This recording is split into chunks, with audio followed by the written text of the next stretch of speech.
నా పేరు భూపత్ రెడ్డి, వేపూర్ గ్రామం, మహబూబ్నగర్ జిల్లా శక్తి కేంద్రం ఇన్ఛార్జిని. ఈ గ్రామ సమస్యల గురించి మాట్లాడడం జరుగుతుంది. ఏదైతే వేపూర్ గ్రామంలో ఏవైతే సంక్షేమ పథకాల గురించి మీరు వచ్చినందుకు ఎట్లాంటి అభివృద్ధి కార్యక్రమాలు కానీ ఎట్లాంటి సంక్షేమ పథకాలు కానీ వాళ్ళ దృష్టికి అధికారుల దృష్టికి తీసుకెళ్ళినా కూడా ఎట్లాంటి అభివృద్ధి కాలేదు. ఏవైతే సెంట్రల్కి వెళ్ళి వచ్చిన పనులు అయితే ఏవైతే ఉన్నాయో అవి కంప్లీట్గా జరుగుతున్నాయి. వీళ్ళు ఏవైతే ఉంటారో అధికారులు ఈ పథకాలకి మాకు అంటే అందే వాళ్ళకి అందినాయి, అందని వాళ్ళకు అందలేదు. వాళ్ళు చేసే వాళ్ళకి చేసిరు, కొంతమందికి చేయలేదు. వాళ్ళ రాజకీయంగా వాళ్ళ కార్యకర్తలకే లబ్ధి పొందిన తప్ప మామూలు ప్రజలకు ఎట్లాంటి పేద ప్రజలకు చెందలేదు. బీఆర్ఎస్ ప్రభుత్వంలో ఏదైతే శ్రీనివాస్ గౌడ్ ఉన్నాడో ఆయన గురుకుల్ అనే ఒక మా విలేజ్కి గురుకుల్ వచ్చింది స్కూలు, దాన్ని కూడా తీసుకెళ్ళి వాళ్ళ రాజకీయ పనుల లభ్యతల కోసం ఇక్కడ ఉన్న అన్వాడ మండల పెద్దారపల్లికి తరలించడం జరిగింది. మా ఊర్లో జరగాల్సిన గురుకుల పాఠశాలని వాడికి తరలించడం జరిగింది.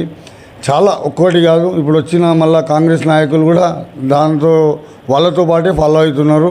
ఇంతకుముందు ఇప్పుడు ఏదైతే సెంట్రల్కి వెళ్ళి వచ్చిన స్కీములు ఏవైతే ఉంటాయో మరుగుదొడ్లు కానీ మళ్ళా కిసాన్ మోర్చా రైతులకు కంప్లీట్గా 2,000 రూపాయలు ఏ రైతు కూడా ఇట్లా అడగకముందే ఆయన అకౌంట్లకు 2,000 టకా పడుతుండే. ఇప్పుడు కూడా అదే కంటిన్యూ అవుతున్నాయి. ఇంకా బియ్యం కానీ రేషన్ బియ్యం కానీ ప్రతి ఒక్క ఇంటికి చేరుతున్నాయి. కరోనాలో కూడా మోడీ సాబు ఎంతమంది ఒక ముస్లింకు ఒక వ్యక్తికి అది ఇది అని చెప్పకుండా ప్రతి ఒక్క కుటుంబానికి ఇంజక్షన్ ఇవ్వడం జరిగింది. కరోనాలో బియ్యం ఇప్పటికీ ఒక 6 సంవత్సరాలు అవుతుంది, ఇంకొక 6 సంవత్సరాలు పొడిగించడం జరిగింది. బియ్యం కూడా ప్రతి పేద కుటుంబానికి అన్నం పెట్టే అన్నదాత అనే ఒక మార్గంతో మోడీ గారు ప్రతి ఇంకా ఒక 3 సంవత్సరాలకు పొడిగించడం జరిగింది. బియ్యము ప్రతి ఇంటికి చేరుతుంది. కాకపోతే ఏదైతే మా ఊర్లో చాలా ఇబ్బందులు, పల్లెటూరు చాలా దగ్గర ఉన్నందుకు ఏ హాస్పిటల్కి ఏమైనా ప్రాబ్లం అయినా కూడా ఈ నుంచి ఒక 30 కిలోమీటర్స్ పోవాల్సి వస్తుంది మహబూబ్ నగర్కు. ఎంతలోపు మేడం మా పార్లమెంట్ అభ్యర్థి అయిన మా డికే అరుణమ్మ గారు చాలా మాకు హామీ ఇచ్చిపోయింది. మేము కూడా మేడం దృష్టికి తీసుకెళ్ళాము. హాస్పిటల్ లేనందుకు మన గల్లీ బస్తీ దవాఖానాను పల్లెటూరు దవాఖానా అని చెప్పేసి మన మోడీ సాబ్ పెట్టిన స్కీమ్లో అదొక భాగంగా మేడంకు చెప్పడం జరిగింది. మేడం కూడా దానికి స్పందించి మీకు ఖచ్చితంగా మేడం పార్లమెంట్ గెలిచిందాడే కంపల్సరీ వేపూర్ గ్రామానికి ఖచ్చితంగా నేను హాస్పిటల్ కట్టిస్తానని హామీ ఇచ్చింది నాకు.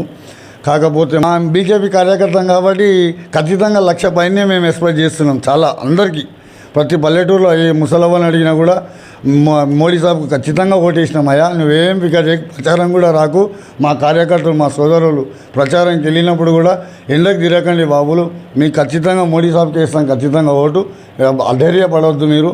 ₹1 వాళ్ళ లంచాలు రూపాయి ఇచ్చినా కూడా మేము మోడీ సాబ్కే ఓట్లు వేస్తామని మాకు ధైర్యం చెప్పి ఖచ్చితంగా 1,00,000 మెజార్టీతోటి మా మేడం ఖచ్చితంగా డికే అరుణమ్మ గారు గెలుస్తారు. గ్రామ పంచాయతీకి వచ్చిన ప్రతి సీసీ రోడ్డు కానీ మన ట్యూబ్ లైట్లు కానీ లైట్లు కానీ మరుగుదొడ్లు 12,000 రూపాయలు ఇచ్చి మరుగుదొడ్లు ఏ చరిత్రలో ఇంతవరకు దేశం 75 ఏళ్ళ చరిత్రలో మన అభివృద్ధి చెందిన దేశంలో ఏ ఒక్కరు కూడా బాత్రూమ్ కట్టియలేదు. మా మోడీ సాబ్ వచ్చిందాడే ఫస్ట్ ప్రతి ఇంటికి ఒక బాత్రూమ్ కావాలని సంక్షేమంతో ప్రతి పేద కుటుంబానికి బాత్రూమ్ కట్టించిండు. అంతేకాకుండా ఏదైతే పేద కూలీలు ఉంటారో వాళ్ళకు పొయ్యిలు చాలా ప్రాబ్లం ఉండే, కట్టెల పొయ్యిలతోటి ప్రతి ఒక్క పేద కుటుంబానికి సిలిండర్ అందించిండు. అంత ఘనత ఉంది మా మోడీ సాబ్కు. మోడీ సాబ్ అనే ఒక వ్యక్తి ఇంత శక్తిగా మారుతాడని మా యువకులు అప్పట్లో ఎవరు బీజేపీ అనే ఒక స్పందన ఊహించలేదు. మోడీ సాబ్ అని చెప్పేసి మా యువకులు చాలామంది మా మోడీ బాటలో నడుస్తాం మేమని చాలామంది మా ఎంఆర్ నడవడం జరుగుతుంది. కష్టపడ్డ కార్యకర్తలు ప్రతి ఒక్కరు వాళ్ళు ఏదైతే ఎక్స్పెక్ట్ చేస్తున్నారో అంతకన్నా డబల్ వాళ్ళు పొందుతారు. వాళ్ళు చాలా కష్టపడ్డారు మోడీ విషయంలో. మా డికే అరుణమ్మ కానీ చాలామందికి చాలా రకాలుగా మేము అందిస్తున్నాం, చెప్పినాము. ఇట్లాంటి స్కీములు ఏవైతే ఉంటాయో PM కిసాన్ కానీ మన బీసీ నాయకులకు ఫస్ట్ ఆఫ్ ఆల్ మా ఊర్లో బీసీ నాయకులు బీసీ అగ్రకులాల్లో ఒక కులమైన బీసీ యువకులకు కానీ మొత్తం మన సాబ్ ప్రతి ఒక్కరిని మేము మోటివేట్ చేసి విశ్వకర్మ గురించి చెప్పడం జరిగింది.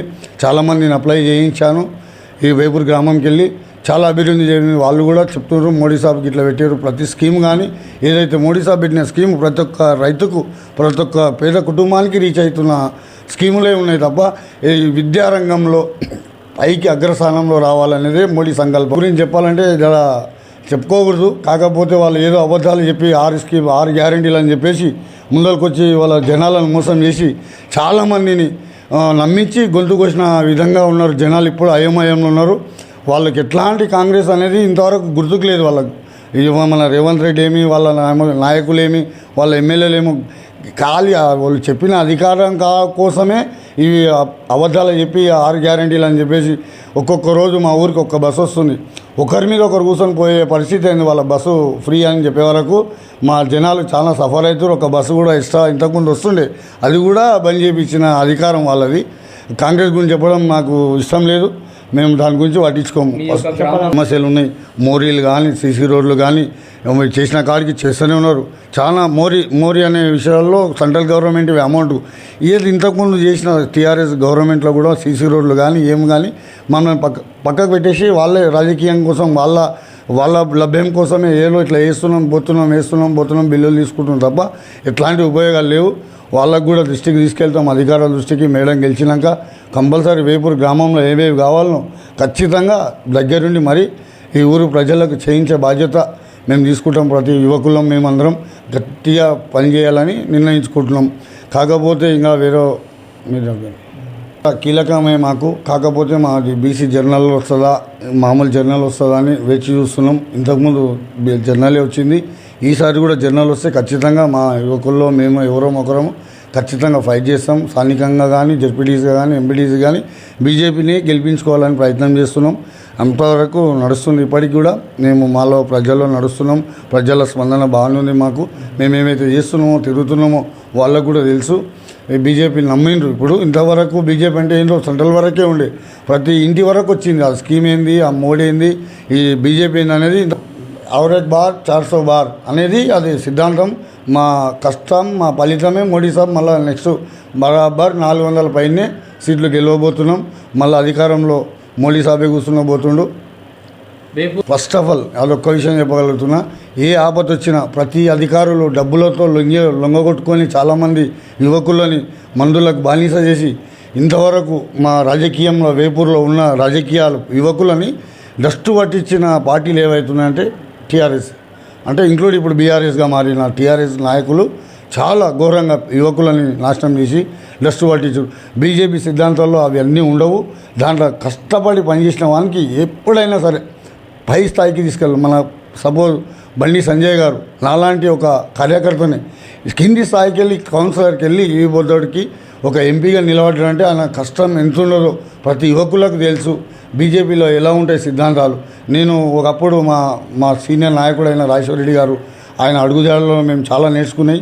అన్నం కట్టుకొని తీసుకుపోయి ప్రచారం చేసిన టైంలో అప్పట్లో ఇప్పటికీ అదే దాడలో నడుస్తున్నా ఖచ్చితంగా బీజేపీకే పనిచేస్తాను 100%కి 100%. ఫస్ట్ ఆఫ్ ఆల్ ఓట్లు, దొంగ ఓట్లు అనేది చాలా ఇంపార్టెంట్ అయిపోయింది. ఇప్పుడు ఉన్న సిచ్యువేషన్లో దొంగ ఓట్లు చాలా ముస్లింలో కానీ మా హైదరాబాద్లో కానీ కొన్ని ఏరియాలో చాలా ప్రాబ్లం ఉన్నాయి. ఖచ్చితంగా అవినీతి అనేది కంపల్సరీ ఈ ఓటు ద్వారానే పోవాలి. యాక్చువల్లీ అవినీతి అనేది ఎక్కడి నుంచో రాదు. ఓటు ఎవరైతే వేస్తున్నామో అవినీతిగా డబ్బులకు లొంగి ఎవరైతే ఓట్లు వేస్తున్నారో వాళ్ళు అధికారంలోకి వస్తున్నారో దొంగల్లాగా అవి అయితే ఖచ్చితంగా బీజేపీ అధికారంలో వస్తే మాత్రం ఇవే ఫస్ట్ ఆఫ్ ఆల్ ఇదొక్కటి ముందరికి